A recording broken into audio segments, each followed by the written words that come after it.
Ali Azim Ali Roli Kotaye Ali Gurujam Jolemaye Lulemaye Rijnudamaye Robe Bihare Ke Paye Ke Dalaye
Hak'tan rida geldi, Hak'a hak dedi.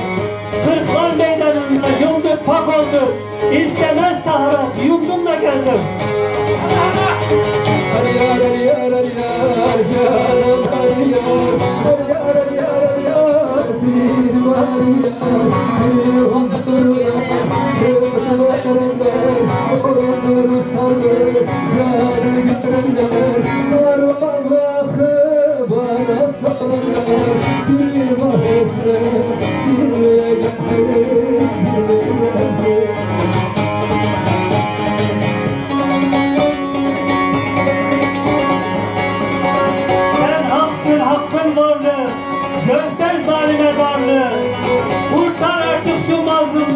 Yetiş ya boz attı kızı.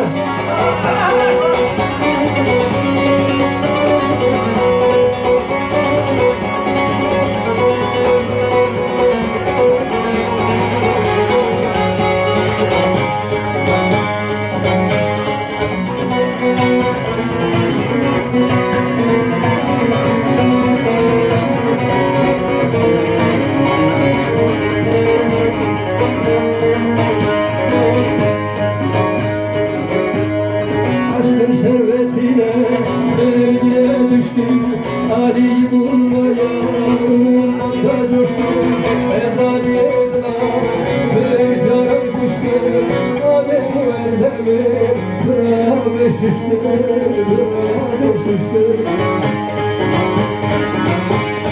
Ali yar yar yar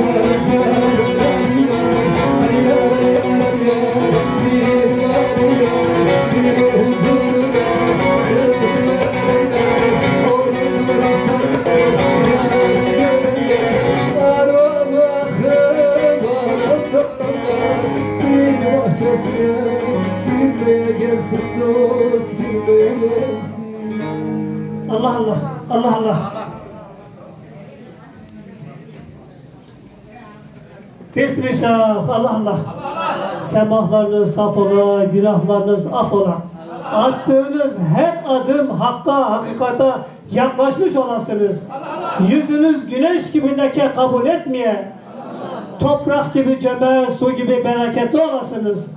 Çoluk çocuk canlarınız ilimden, irfanla bulursun. Hak size vicdan, can acısı göstermesin. Vicdanlarınız incinmesin. Yolunuz açık, menziliniz pak olsun. Hak Muhammed Ali yardımcınız olsun. Hızır yoldaşınız olsun. Gerçeklerde menevi. Allah eyvallah. Evet, aşure lokmamız gelsin.